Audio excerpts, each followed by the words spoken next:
why Lil Mabu lost 6 million listeners. I think it's because his music was probably not that good. Not long ago, Lil Mabu was one of the most relevant drill rappers, praised for This video is by Tasuke Truth. And Lil Mabu, if you guys don't know, is like a freaking drill rapper, but he's like a rich white kid, and he just leans into that, and that's like his gimmick. So I'm assuming he fell off because that's not that good of a gimmick. He's like the edgier Ian, if you know who that is. See, his newest song is called If Drew didn't film it, then it ain't filmed right. Who's Drew?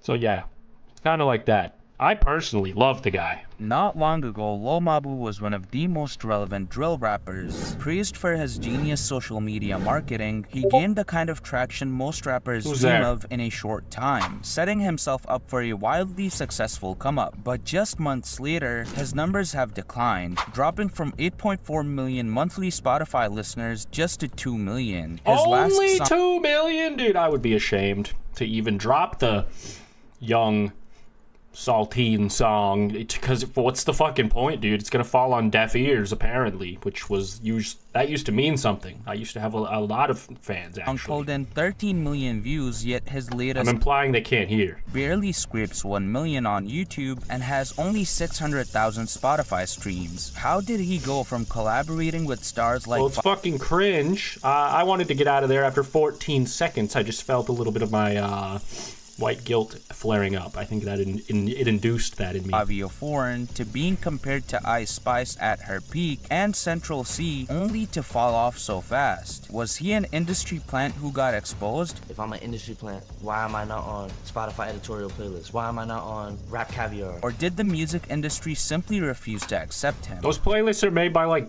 a team of people. I'm more blackballed than I am planted. That's just a couple people who don't like you. There's probably so many people who don't like you. It's just a numbers game, I think. We need to look at his rise to fame. Lil Mabu's come-up wasn't built on traditional rap credentials. He didn't come from the street like most drill rappers do. And he wasn't some underground artist who built a buzz off raw talent. He was first and foremost a kid who understood internet culture better than most of his peers. Yo, Lil Mabu. His early music was nothing like the aggressive drill sound he became known for. A few years prior to his current persona, he was making lighthearted melodic rap, dropping commercial sounding tracks like Miss Me, which had more in common with pop rap than anything remotely drill. However, these songs didn't get much attention, but they did show something important. Mabu wasn't trying to be real from the start. He was experimenting, testing different styles to see what would work, almost as if he'd do anything to get more popularity with his music. And at a certain point, Mabu realized that drill was becoming more popular, and that's when he made a sharp pivot by starting to make drill songs which performed better compared to his previous attempts at commercial rap. In 2021, he dropped Demon Time, which was his first song that got attention, but the comments on the music video weren't matching those that drill songs usually get. They were... I actually got one of the comments on the phone. Fuck you, Spider-Man! Pointing out the irony of a rich white suburban kid making drill rap music. These comments could have easily been interpreted as discouraging or demotivating, but instead, Mabu would double down on this shtick. From this point onwards, Lil Mabu started changing how people saw him, building a fake image of having street credibility. He teamed up with other drill rappers like Didi Osama and Dusty Locane to make songs like No Snitching, which introduced him to a lot of people. On top of that, he started to post a bunch of TikToks and YouTube shorts where he acted like he was caught in dangerous situations or pretending to carry a weapon. And this got a lot of attention as people saw irony in a white privileged teenager acting like a New York gangster and being featured on songs with respected drill rappers, even though Mabu came off as a clear outsider. But this is exactly what Mabu wanted, as he was getting attention. And at this point, he fully embraced the joke of him being an outsider in drill with songs like Trip to the Hood. The exaggerated delivery, the almost cartoonish music video, and the self-aware humor made him go viral, and people ironically started calling him things like the White King Von. No, he's more like Tom McDonald, the Kids Bop version. He just makes like anti-woke, I'm a white boy and I am oppressed type beat rap. This is big, very serious. It's merch. Look, it's merch. We all know the Black Friday scams. It's merch! It's not serious. That's unserious as it gets. Fuck off. Roseanne Barr. Spitting bars. That's crazy. Hold on. Let him cook. I'm just trying to make it acceptable for my ears. It has to be perfect. We want it, you mad. It's done, too bad. Boo-hoo, so sad. We want it, you mad. You cry, we laugh, we wave, flag. What's going on here? What's going on here on fucking Earth? God, double back, couldn't take another 4 years. That's a wrap. I guess he did do the song with Ben Shapiro like last year or whenever I was doing my podcast for like that week. Take a bath in your tears. Are they gonna say slurs in this, do you think? Am I safe? I guess it's on YouTube. So this is just a Trump celebration anthem featuring Roseanne called Daddy's Home? That seems a bit gay. I can't say it any other way. I want to hear Roseanne's verse, if she has a verse, you know. I want to hear her part and not the rest of it and Burger Planet here. They try to cancel me and say that I'm a racist. Got a mean hook, they can't What did she say again? I don't know. I think it was something a little racist. with the jam. This is music, said Brad. Yeah. It's theater. That's what I'm here for. I'm here for Roseanne Barr in the fucking tracksuit, dude. They try to cancel me and say that I'm a racist. Got a She's mean hook, they scamming. can't beat me with Out the the jam. trap. Trying to take away my right to go and save this. Out the Trump rally. What is going on? Oh, God. Listen up, cause this gun is going bad. With the facts. When they try to turn back Call back. The Ben Shapiro song was called Facts, guys. And they don't give a fuck. into dad. You get screw Eminem. I'm Roseanne. She said what we were all feeling. And she's right. She's Roseanne. It's done, too bad. Boo-hoo, so sad. We want it, you mad, you cry, we laugh, we Okay, we're done. We're done. No, we're done. Why is she dressed like Lil Uzi Vert in the fucking Chill Bay video?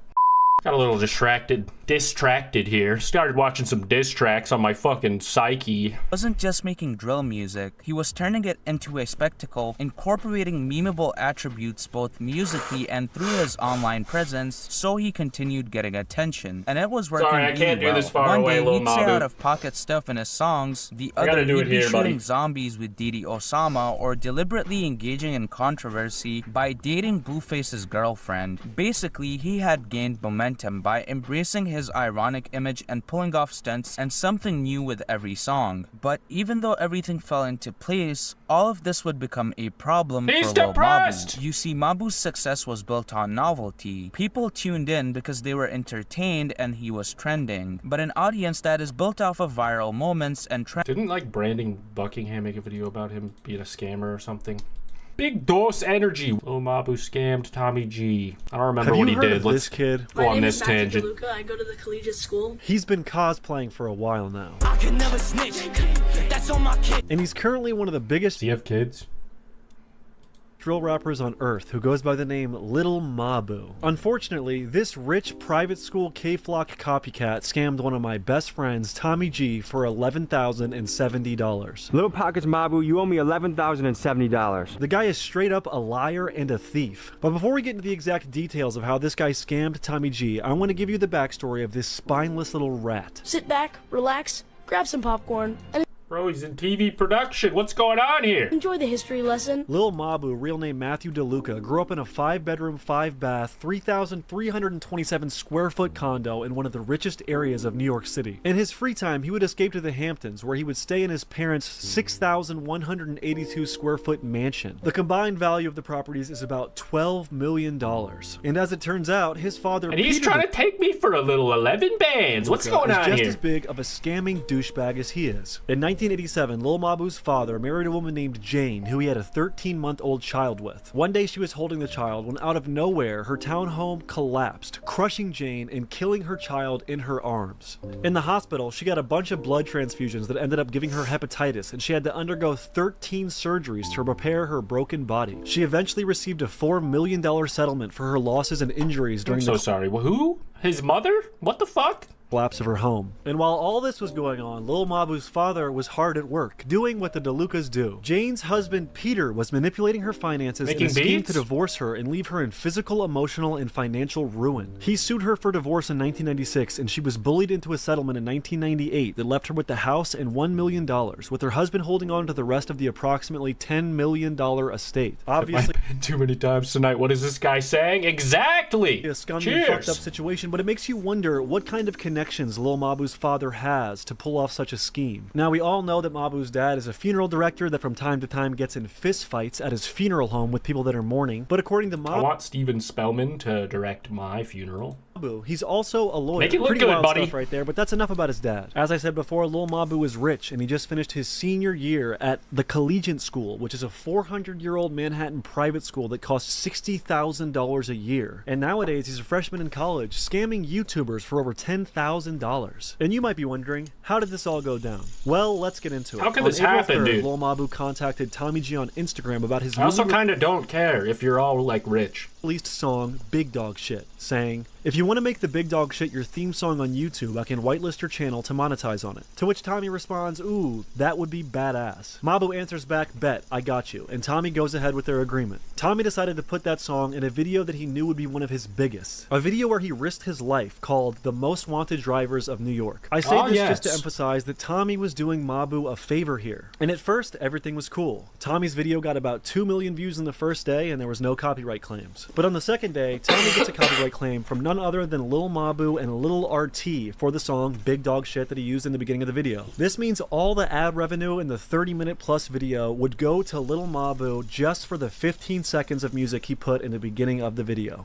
YouTube's copyright system is completely broken and fucked up, but that's not why we're here. Tommy reached out to the Lil Mabu and hopped on a phone call with him where he said that he was going to get his label Empire to take care of it immediately, and if worse comes to worse, he would reimburse him out of pocket. Oh no, I got you on the bread. Somehow he has like this new accent that he's picked up since private school. Some just call me misunderstood. But some time passes and it still isn't clear that Lil Mabu has handled the copyright claim, so Tommy G reaches out with this message. "Mabu, just a heads up, at the moment it's still your song that's getting claimed. Does RT have a piece of the song? I put your song in on good faith, so I'm looking for your help in getting this resolved. I'm an independent that works my ass off, so there's no way a label is going to get $8,000 to $10,000 today for 15 seconds of a song in a 30-minute video. Please keep me posted." I just don't understand, like, why didn't you just trim that part out of the video immediately? It would take probably a while, but it would process in like an hour. I mean, I'm going to probably have to do that with this live stream, because I played his music. You can just erase the song or whatever as well in YouTube, so it'll like keep all the footage and audio as best it can without the music. Kind of fire how technology is these days, you know.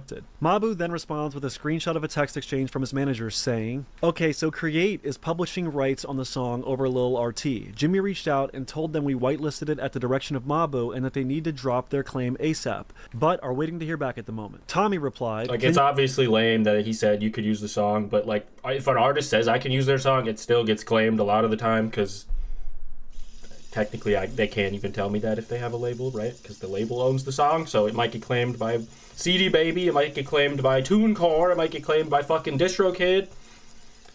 It just happens, you know? And if it was really the 15 seconds, and you're losing that much money, I would, as a YouTuber, protect myself. Just take the song out, brother. You send me a text. His music sucks! It's official. Why would you use done, it? To which Lil Mabu did not respond. The next day, Tommy said, "Just a heads up, still not clear." Tommy was obviously fed up that some nerd is stealing his money on one of his biggest videos ever, manually removes the song from his video using YouTube's trim function, essentially restoring its monetization. He then reaches out to Lil Mabu's manager saying, "I just cut it from the video. I'm not confident that CMG will act on it quickly. I did the math and it's already cost me $11,070. That's fucking crazy, and still..." I did the math, and you owe me $20 million, it seems. I did it. Tommy got no response. This is a chart of Tommy's revenue on YouTube, showing the first day he was making money, and the second day he made literally $0. And then after that, on the third day, he removed the song and he was back to making money, but the money from the second day all went to Lil Mabu and Lil RT. At this point, Tommy wants to be reimbursed from that second day of revenue. Like Rooster Teeth? Or like Russian propaganda, whatever it's called, that was stolen by Lil Mabu and his bullshit copyright claim. So 5 days later, Tommy reaches out to Lil Mabu's manager again saying, "What are our options at this point for recouping what's been lost?" Are we able to I bill think CMG Keith- or Empire for a marketing expense? The manager responds. Empire said it's out their hands. They sent an email to them to resolve this matter, but he said if any action is to be taken, it needs to go towards CMG. He said they already have cases that they're dealing with on the same matter. This shit is Saturday, fucked. April And 20 honestly, after that Roseanne Barr America song, I don't even know if I can proudly wield this USA one anymore. Might have to retire it. Get a Canadian one. Tommy G reaches out to Lil Mabu once more and says, I put your song in the video in good faith because you assured me it would be cleared. 11 grand might not be a lot of money to you, but it's a lot of money to me. When I raised this concern with you, you delegated me to your manager and did not you even guys find just watched me sneeze into like 100 grand the other minute, so it important enough to respond to me. You know where I Is this stand. how you do business? Hours later at 2:30 in the morning, Lil Mabu responded, almost got kicked out of school this week, LOL. They got me on RICO of conduct violations. No, my team has been working on trying to find a What's solution Has for Been this. Hotel? Planned on touching bases with you after weekend, and 11K is money to me also. The smug little prick isn't even saying sorry. He's having this fake little fairy tale RICO of conduct violation. This is Brandon Buckingham talking about Lil Mabu's beef with another YouTuber named Tommy G. All of this was just a segue from this Lil Mabu video I was watching. How he lost all of his millions of listeners, probably because he scammed that one guy, but mostly because he's lame. Friends can Let's only find out. take you Let's so finish it far out. if you can't sustain that virality or aren't capable of fostering a serious audience off the viral moments you make. Once people had seen the Lil Mabu gimmick a few times, it wasn't as exciting anymore unless he pulled a new crazy stunt Well, I worthy honestly never wanted to see it again, so. of going viral on TikTok. You see, the Blocked biggest and issue was reported. that his music relied on shock value and internet moments rather than genuine artistry or even just being serious. His drill persona wasn't rooted in anything real, so once the jokes started getting old, there wasn't much left to keep fans engaged. This is why artists like Kendrick Lamar or Drake or even someone not in the big three like Denzel Curry has sustained a lot of listeners even though he doesn't have to come up with TikTok dances every time he's putting out a single, because it's his music that people are tuning in for, not because of irony or viral moments or memes, etc. But this is not the only challenge Mabu faces because of this ironic persona. He has been criticized by critics like Anthony Fantano, who see his music as a mix of both respect and mockery of drill music, and his Fantano's just hating. He hates to see a young rapper winning. marketing approach as highly opportunistic and selfish. As most of his songs and YouTube shorts and music videos are kind of dripping with irreverence and mockery, intentional or not. Seeing Mabu build a name for himself doing all of this leaves me impressed in one breath but also kind of grossed out in another, because unless he has a huge team of people behind him, he is single-handedly responsible for some of the smartest but also some of the most cynical and opportunistic music marketing I've seen from an independent artist ever. Mabu's viral marketing worked, but it didn't fully convince the mainstream music world either, which put him in a very weird position where he gained millions of views, but he wasn't really mainstream or being taken seriously. Yeah, like I don't even remember like his big, if he had a big song, or was it just like a big campaign of TikToks and the stuff. industry or hip-hop fans. I think the as he first time wasn't I even heard a of him was from the Patrick CC video, but I'm not going to go back into that because I've heard enough of this guy, TBH. part of 2024's XXL freshman class, despite being more popular than any of the What up, artists Jax? in it. And Appreciate this ya. would lead to his last song that was 7 months ago, which is basically again the same shtick of him rapping like a New York gangster and at the same time having his school bus in the video. But this time the stunt was that he would diss XXL for not including him despite him being more popular. Furthermore, Lil Mabu would respond to the idea of people calling him an industry plant and say that he's actually blackballed by the music industry. First reaction to being called an industry plant, I think I just laughed. Because it's like, planted by who? You know, my parents have no involvement in the music industry. They didn't even know half the shit I was doing.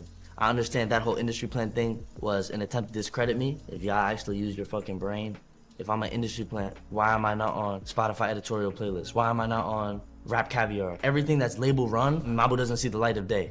I'm more blackballed than I am planted.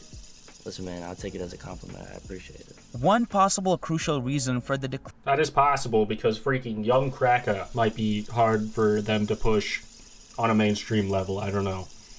But, decline in Lil Mabu's number. I guess he's technically not an industry plant if he doesn't have, like, industry roots. and his parents. It sounded like his dad was doing some other drama at the beginning of this video. I don't remember. It's a 7-month-long break he took, which may have been driven by demotivation due to his lack of acceptance in the mainstream music industry. His music, which heavily relies on gimmicks and shock value, can only sustain interest for so long. People are drawn to novelty, but once the initial excitement wears off, a one-dimensional persona loses its appeal. Without a deeper connection to his music or persona, the novelty fades, leaving fans less engaged over time. Lil Mabu has two possible paths. One, he could successfully transition into a serious rap career, I think he is like a child. I mean, he's probably an adult, but young. Himself from the drill scene that made him famous. A young New York legend, dude. I don't even think I like New York gangster rap. I don't know. Maybe, but not his.